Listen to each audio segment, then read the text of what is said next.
So let's go to Urban Meyer, who did plenty of Colorado games, 3 national titles, 17 seasons now, Fox Sports, our analyst. All right, I was a Shedeur guy over a Dillon Gabriel guy. I watched Shedeur run for his life at Colorado, and he was really productive. Are you surprised that Shedeur is backing up Dillon Gabriel? I actually listened to your last segment, and I agree with you that the coach of the Browns, stepped out and said, I'm going to pick this quarterback, Dillon Gabriel, in the 3rd round, and then, by the way, Shedeur is still available. We'll take him.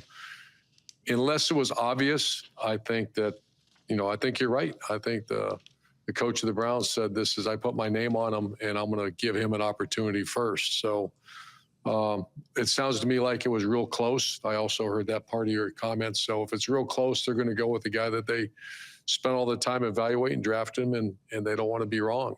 But they also have to win. So if Shedeur gets better and better, which I think we all agree he will, at some point, you could see that move happening. I saw Michigan recently got some penalties, and you and I probably see this differently. The way I look at college football is that it used to be the sin in college sports was buying a high school player. That was death penalty. It's over. I mean, $100 handshake for a senior, you get a slap on the wrist. You can't buy a high schooler. Well, now that's just it's a cottage industry. That's what you do. You buy high schoolers. So it's hard for me to get worked up. I don't even know what's illegal in college sports. I just don't get worked up over much. I know Connor Stallions did something wrong. I know, but it bothers you more. There was a quote I saw that you said that, maybe Harbaugh should be suspended in the NFL. So clarify that. Where are you right now on Michigan, Harbaugh, and what transpired? Yeah, a friend sent me that quote. I've never said that. That was a typical media guy saying that. No, I on the podcast, we talked about the penalty, and I brought up, I said, do you realize that when Jim Tressel was fired from Ohio State, he was suspended, I want to say 6 games. He went on to be suspended by the Indianapolis Colts. Now, did I say that Jim? No, of course not. I didn't say that. And I actually even said that, I don't think it will, but I threw that out there because that's a fact. And it was made clear throughout that the NFL wanted to at least respect the decisions made by the NCAA. So, no, I never, to answer your question, I never said that. But that's typical. Someone's going to put something in a headline here. Colin and I are talking about. That was never said. Okay. It is interesting, though. And, again, my take is, you're buying high schoolers. Listen, obviously, if I know your signals, it's an advantage, but there is there is a little bit of a network. I watched the special on it where there is some scouting done. Like how egregious is it to you? iPhone scouting, multiple iPhone stuff. How do you view that?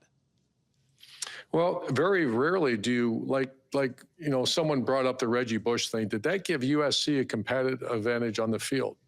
They brought up Jim Tressel's situation. Did that give them a competitive advantage on the field? No, of course not. Guys were trading in memorabilia for tattoos. The thing that this is, and I've heard people say, oh, come on, what's the big deal? If it wasn't a big deal, Colin, why would they risk their reputation or careers and $30 million fine for the university or for the Wolverines? I'll answer that question. It's a huge deal. If the defensive players know run or pass, the amount of time, I would probably say at least 30 to 40 hours per week, the defensive players are trying to figure out from the stances of the offensive linemen, from the weight on their fingertips, to figuring out from the stance of the receivers, is it run or pass? Is it that much of an advantage? I can't overemphasize, of course it is. You have 50 to 55-year-old men sitting in meeting rooms forever trying to find some kind of tip to give to their players. If it's just that simple, if it's a run or pass. Now, if you can know if it's right or left, that's a whole other animal. So to answer your question, any advantage that's gotten illegally, then that's a major deal. So the college football, I just saw this morning, they've made a tweak to it where strength of schedule is now going to matter more, which I'm a huge fan of. Incentivize more heavyweight matchups. And I said this last year. I said Ohio State losing at Autzen, the way they lost on the last play, controversial. I thought more of Ohio State than I did Oregon. I said, all I knew is after that game, if you can come down to a final play at Autzen, the loudest stadium I've ever been with a great top 6 or 7 program, you can win a natty. And I said after that loss, they're going to play Oregon again, you watch, and they're going to beat them. And they did. And my take is if Texas goes to Columbus here in a week and loses 34-28, they're driving for the winning score and there's an interception, my take is I'm blown away by Texas. If you can go to Ohio State. And so I love the idea of stop punishing college kids for losing a game against a great team. Your take on what the NCAA now is really pivoting to, which is we're not going to punish as much when you lose to good teams. I hope that happens, Colin. That's supposed to have been the rule since, I remember from the BCS era to the 14 college football playoff to the 12 teams. So I got to reread this thing because that's confusing to me. Strength of schedule has always been a big part of the equation that the committee is supposed to look at. So maybe there's some type of analytics they're going to use for that. But I guess I'm confused. That's always been supposedly a part of what the committee looks at. I'm going to give you something, Colin. I think the committee needs to go away. I love these new proposals that are out there about teams play in to win. The Big Ten had one out there. I'm not sure it's still out there anymore, but a 4-4-2-2-1, which means you take the top 6 teams in the Big Ten and they earn it on the field. There's no committee. So 1 would play 2 in the Big Ten championship game, 3 would play 5, 4 would play 6, and there's your 4 teams that go to the playoff. So I hope they're at some point, and this is not against the committee because I try to figure out who the best teams are. That's my job, to watch the film. I'm wrong a lot of times. Yeah. Because, there's so many variables involved. So to put that in the hotel room, a bunch of people making decisions who's in and who's out, I'd much rather come up with a system that this is a play-in tournament that you get in and the most important people make that decision. The players. If you win, you're in. If you lose, you're out. So the Buckeyes have announced their starter. They said it was close. Julian Sayin. I've only seen YouTube stuff. I've only seen high schools. I don't know what he's going to be. What do you expect? What do you know? What do you hear on him? I hear a lot. The minute he walked on campus, there was comments made about Dwayne Haskins type arm action and this great release. The ball flies out of his hands. He's got great anticipation, accuracy. And then recently I heard a lot about his escapability, about to be able to keep plays alive. So everything I'm mentioning are just incredible attributes of a quarterback. So the interesting one is Keenholz fought his ass off, which, I'm a fan of his. And to see that, so they don't, I hear people say if you don't have, if you have 2 quarterbacks, you don't have one. I've always disagreed with that. If you have 2 quarterbacks, you have 2 quarterbacks. And so I think at some point this will become a strength. This is going to be really interesting to watch in this game about the way 2 quarterback coaches who are head coaches manage because you can say Arch Manning's not much different than Julian Sayin. He's not done a lot either. So you better protect these quarterbacks. That means don't have many balls down the middle of the field, work the outsides, and, give them a bunch of easy throws to start that game. Because it would be a mistake to just hand the ball to these guys and let them go play early in their careers like this. So Belichick has 40 transfers. So I've said if I was a college football coach, I'd try to limit it to about 10.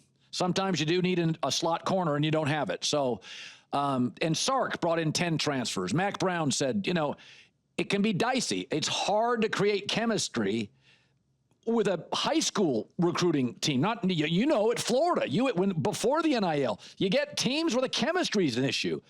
To bring in 40 guys and try to build chemistry, how would you do it? I mean, how do you have 40 new faces and make it work in 6 months? Well, some people have, and then some people it failed miserable. The recent one that failed miserable was the Florida State. They go from an undefeated team to a bunch of transfers, and it didn't work out. But then you saw, Michigan State had the lightning in the bottle of the 1 year, and Colorado brought in a bunch of and turned around a really poor program. So I think 40 is a lot. To answer your question, how do you develop chemistry and culture on a team when you're getting them in June and July? I'm going to answer honestly, I have no idea. I don't know how you do that. Obviously, Coach Belichick's a smart guy, and he's got a great staff around him. He's going to figure it out. But to answer you asked me a point-blank question. My answer is I don't have any idea. So Jeremiah Smith may be the most talented freshman I've ever seen in college football. I go back years and years. This is an old school name. I remember Pitt had a guy named Hugh Green years and years ago. I can remember watching him as an underclassman in college and thinking, man, he looks like a man. He's like 20 years old. Hugh Green, look it up. Is there, if I said, I thought Jeremiah Smith looked like a pro, was there in all your years at Florida, all your years at Ohio State, Utah, Bowling Green, go through all of it. Take out Jeremiah Smith. Was there ever a freshman that walked on to any of your program? Here he comes onto campus, and you thought he probably could play in the NFL? Because I think Jeremiah Smith could play in the NFL today. Did you ever have one of those players? I did. I had one. Percy Harvin. Oh, he walked on campus, and I've never, ever seen anything like what he could do with his skill set. To this day, I still believe he's one of the greatest to ever play. So let me say this about Jeremiah too, and I'm going to do this on Big Noon. He had a great scenario last year. So an elite wide receiver's best friends are number one, a running quarterback, Will Howard. They had that. Number two, a strong run game. They had that with two terrific running backs. And number three, a strong number two. That was a Mecca. All three of those guys are gone. The running quarterback's gone, the strong run game's gone, and the Mecca's gone. So we're going to see how he does, because last year at Texas, not one snap was played. I just finished the film yesterday. I called it the stop Jeremiah defense. Not one time, Colin, did they leave Jeremiah by himself. As a result, he had a couple catches for like, say, 6 yards. So it was a perfect scenario for this talented guy last year. This year, it's a completely different animal. He's still as talented as you got, but teams will not leave him singled up unless they can. And if you don't have a run game, you can put two guys on him. Yeah. Urban Meyer, as always, great stuff, Coach. Getting ready for the season. Going to be on a plane here in a few days. Can't wait. So good to see you, brother. All right, Urban Meyer.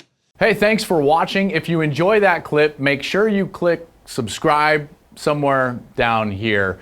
From game highlights to exclusive interviews and rankings, we've got everything you need as a college football fan right here, College Football on Fox.